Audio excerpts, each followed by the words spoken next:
What's up, Raider Nation? Welcome to TRU Raider Podcast. I am your host, TRU Raider. Now, what I want to talk about today, I've been out for a couple of days. My wife and I, we had our 10-year anniversary.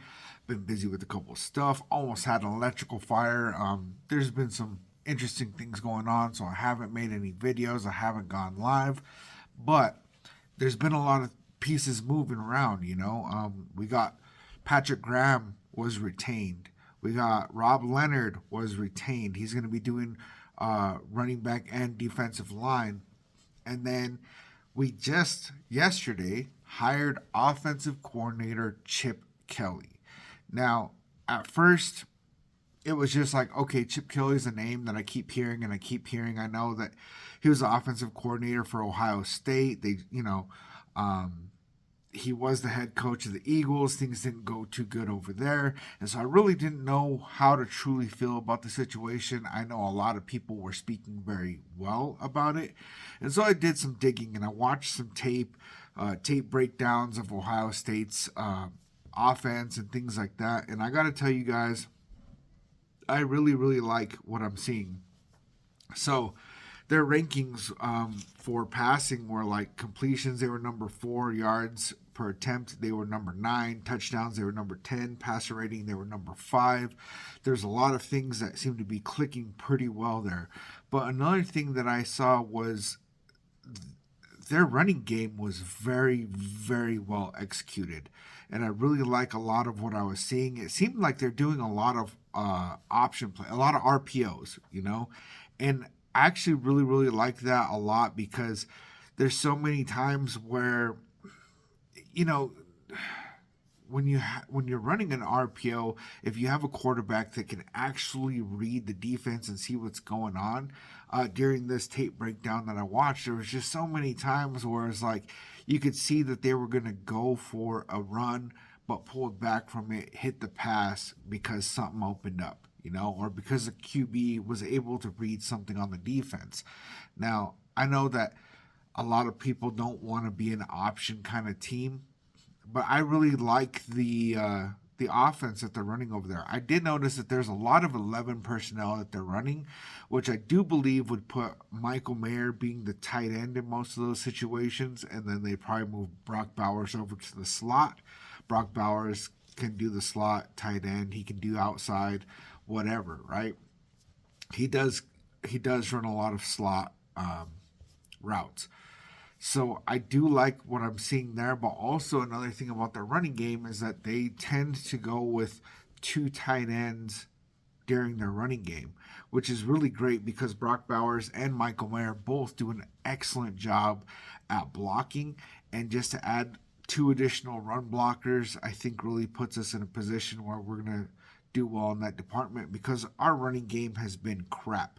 And that's not even arguable by anybody. It has been crap all this last year.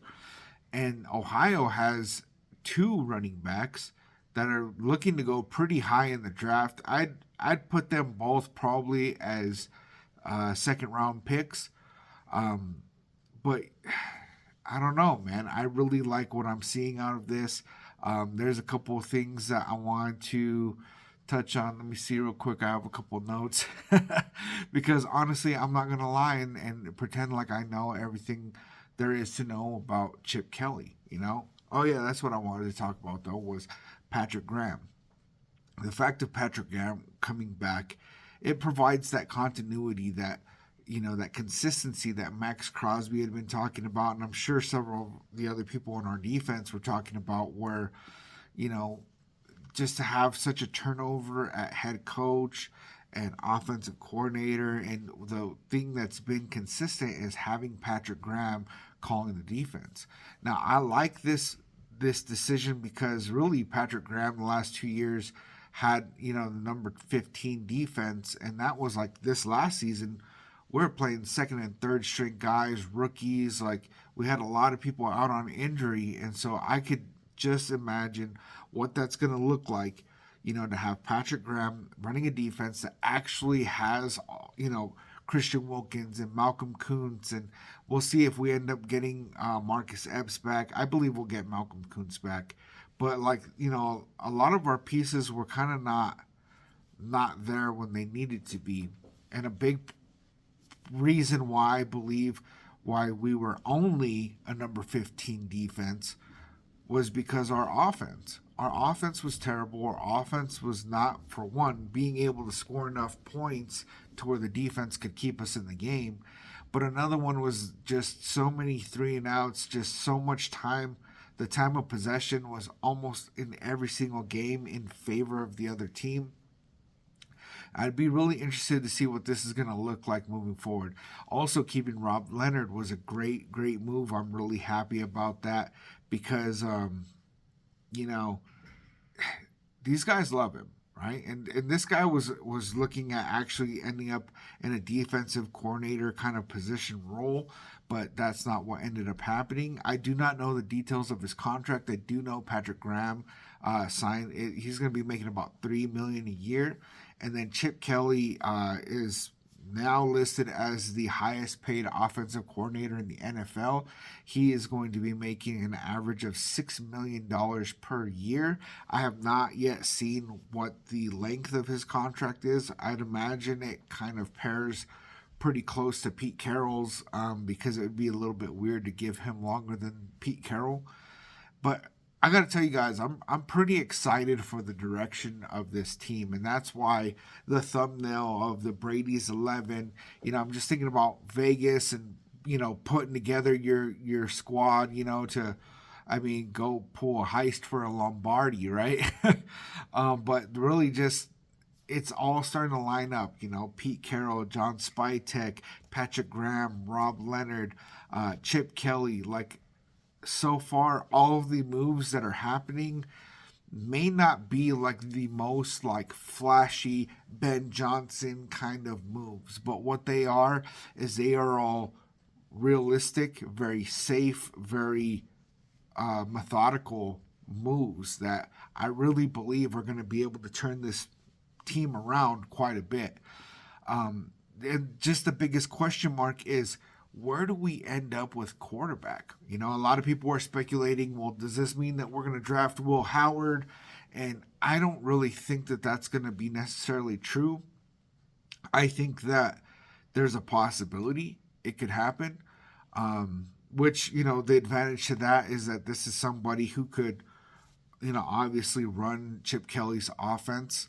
And, even if he is going to sit for a year, he could even help whoever our bridge guy is, whether it's Aiden O'Connell or Justin Fields or Russell Wilson. He could be helpful in the process of that. So I wouldn't be too shocked if we ended up with a Will Howard, but I don't really think that we're going to end up going that way. I honestly still think that we might be in a position where we might go ahead and trade up for a Cam Ward or Shedeur Sanders.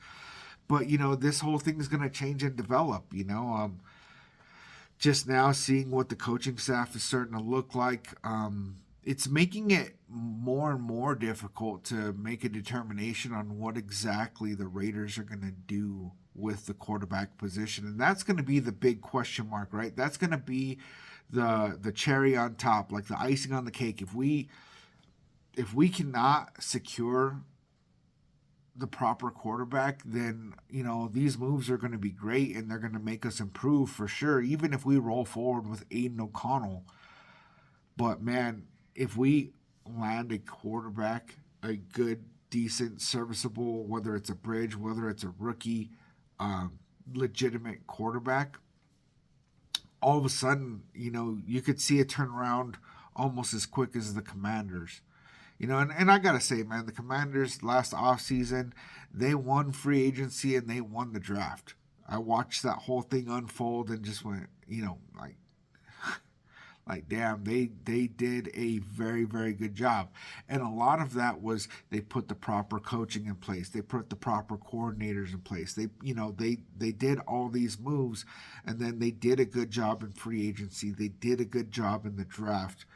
And I gotta tell you guys, man, and I hate the off-season hope that happens to me, man, because I am so fired up right now. I'm really, really, like, I was trying to stay away from like getting too attached to the Raiders making a big turnaround right now, but with the way that these moves are being made, I'm really actually starting to believe, man. I'm starting to believe that these Raiders can actually put together a decent squad this year. In Pete Carroll's opening presser, he made it very clear that we're not looking for a 5-year rebuild, that we're looking to do it now, do it quickly. And I really believe that they're making those proper moves. And like I said, it's all going to really determine on who they land at quarterback and who we get in that running back room. Whether we end up with a Najee Harris, an Ashton Genty, a Judkins, you know, what is this going to actually look like? Are we bringing in a vet? Are we drafting a rookie in the first, second, or third round? What does this actually look like? But man, I'm telling you guys, I'm getting excited. I should be live tomorrow for the Talk About Raiders Tuesday. Like always, I love you, Nation. I'll catch you on the next one.